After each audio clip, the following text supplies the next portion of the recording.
Hey guys, so I get a lot of questions on how many loaves can be made in the Bosch Universal Plus mixer. I am using the stainless steel version, which holds a little bit less. It holds 10 pounds of dough. If you have the white version, it holds 14 pounds of dough. So I am going to test it today, making 10 pounds of bread dough, and we are going to see how many loaves we get. I'm going to try to see if I can get 8 loaves in these 8.5 by 4.5 pans that I have. I think it should work out well. So we'll see how the mixer does when it's at max capacity. So in the mixer, I have my liquid ingredients, my water, oil, honey, and I am using sunflower lecithin in place of egg. That is the brown stuff you see in there at the moment. And so now I'm going to add in my flour. This is 2,450 grams of flour. I always do gram weight measurements. I don't measure in cups ever. So I would have to do a conversion and put it on the screen for you if you're someone that wants to know how many cups of flour this is. And I milled this in my Nutrimo Classic. This is just about the max amount that you can mill. I think 2,500 grams is the most that you can mill, which I want to say is around, it's between 20 to 22 cups of flour. And I'm just using a pastry brush to brush out all of the excess flour. So the most loaves I typically make in my Bosch is 6 loaves. So we will see how this comes out. Okay, so now to carefully get this flour into the mixer without making a huge mess.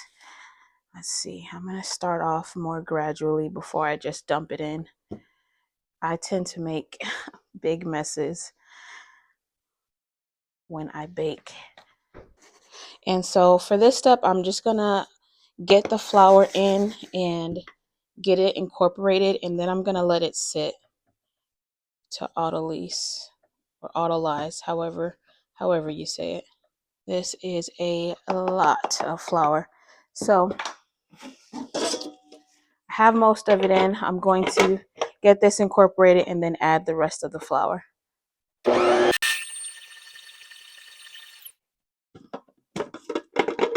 Okay.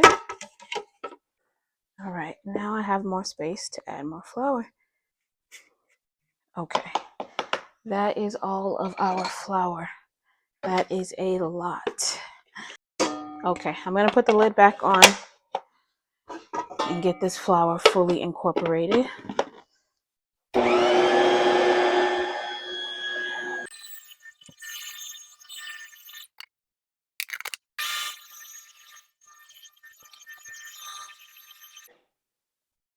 All right, and I'm just mixing on speed 1 for right now, just to get everything incorporated. So I'm going to let this sit and let the flour absorb the water, and then I'll come back with the salt and the yeast and continue the process later. Hey guys, so my dough has been resting, and now I'm going to add in the salt and the yeast. And this recipe will be linked in the description box down below. I'll also just write in the description the exact measurements that I'm using today. And I'll also have a link for this mixer as well as a coupon code in the description as well. So I've given ample time for the flour to absorb the liquid. Now I'm going to go ahead and actually start kneading the dough. I'm going to go ahead and take the top off there. And when I knead in the Bosch, I usually use either 2 or 3. I rarely go all the way up to 4, but we'll see with this large batch if I end up going up to 4.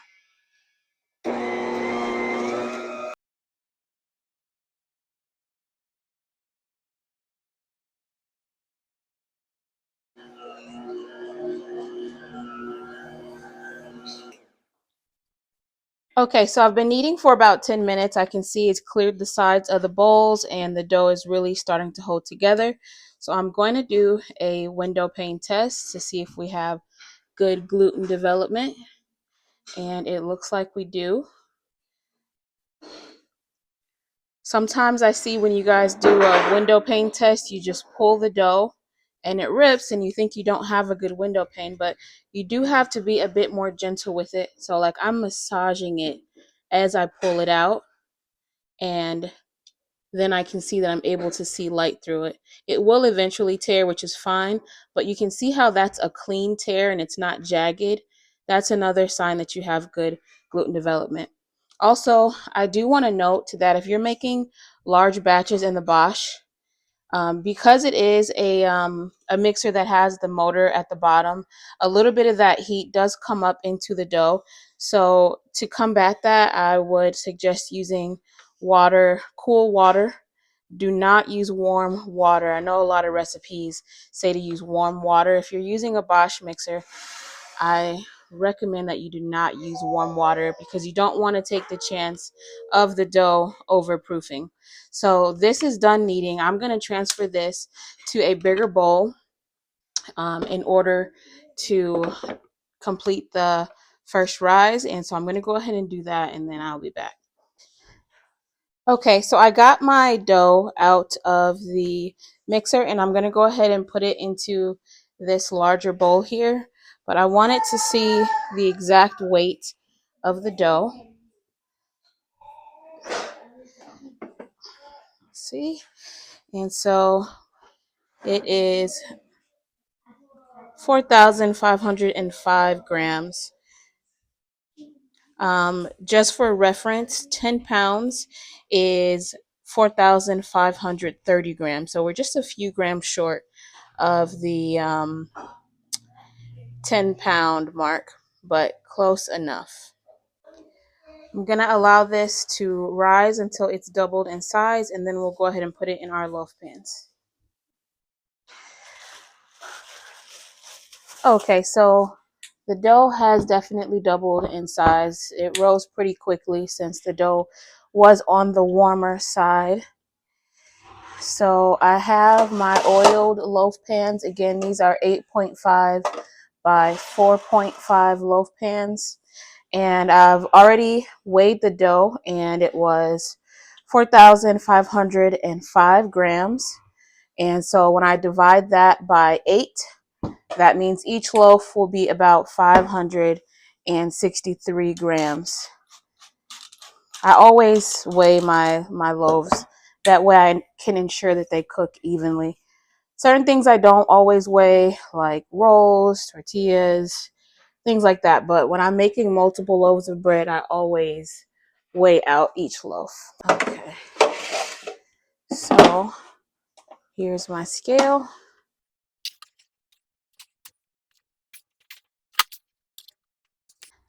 So each loaf is going to be about 1¼ pound.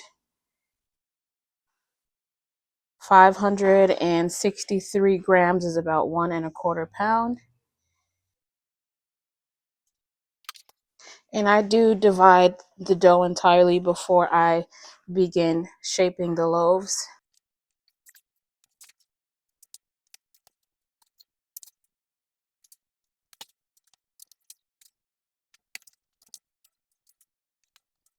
Okay. I try not to manipulate the dough too much when I'm dividing it, otherwise it does make it harder to shape. Then I find that I have to rest the dough before I'm able to shape it. So I try not to over manipulate, or if you over manipulate, sometimes it will make your dough tear as it rises. All right, so I'm going to go ahead and shape these. I'm not very particular about how my loaves are shaped because it's just going to get eaten anyways. But I do try to get out any excess air bubbles.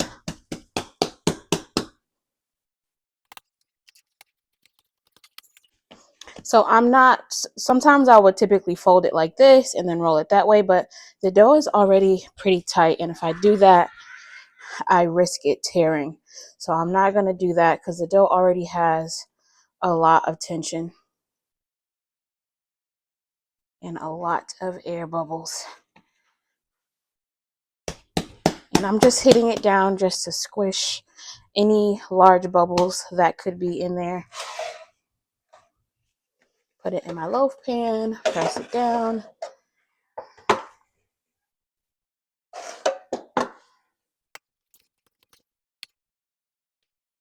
I no longer concern myself with the loaves looking perfect. They're eaten so quickly in my house that it really doesn't matter. So I'm just pinching the seams closed, flip it over, and I pull it towards myself just to create a little tension and make sure that I at least do have a flat log so my loaves don't rise super unevenly where it's super tall in the middle and then very short on the sides. I do like to have a nice even loaf.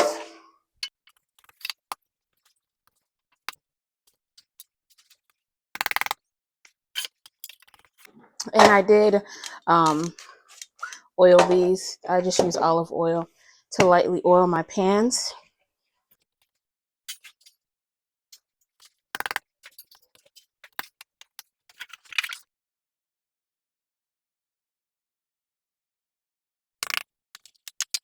So these are going to be 8 1 1/4 pound loaves. I'm going to bake this in my oven with 4 on top and 4 on the bottom. And I cover my loaves with these disposable plastics. You can use disposable shower caps. They do sell them specifically for bread, but it's all the same thing.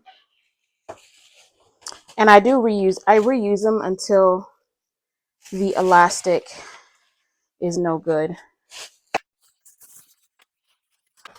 So I'm going to cover these and allow them to sit until doubled.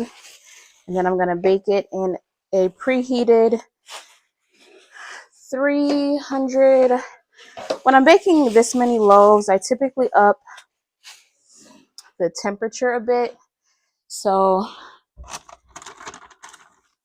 I might bake it at 365 instead of 350, just to make sure that everything bakes evenly. And I do switch everything around halfway through the baking just to ensure that I get even browning. So here are our 8 loaves, all shaped and ready to rise. Okay, so I will be back when these have doubled and ready for the oven. So my loaves are done rising. I'm going to go ahead and put them in the oven. I'm actually going to go ahead and keep the temperature at 350 and see how it does with this many loaves. So here are the loaves before going into the oven. Just wanted to show you guys really quickly how I'm fitting the loaves into my oven. So just 4 on top and 4 on bottom.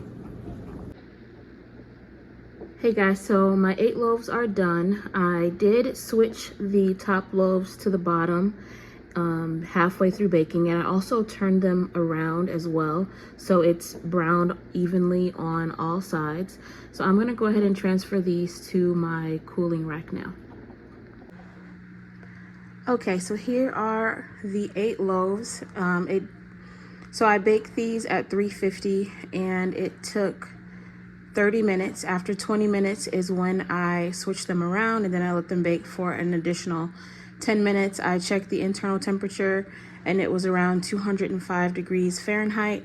I do like to be over 200 degrees just to ensure that the loaves don't cave in on the sides. I also noticed that with these pans, my loaves do cook a little bit faster and tend to brown more on the sides, so I don't have to cook them for as long. But again, here are the 8 loaves.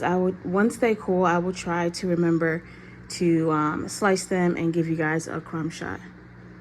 Also, I will try to also remember to link this cooling rack in the description down below. It is very convenient because I'm able to cool 12 loaves, but it doesn't take up a lot of space, so I can still use the rest of my table. So this really comes in handy, and it does collapse all the way down for easy storage. So I'll try to remember to link this cooling rack down below.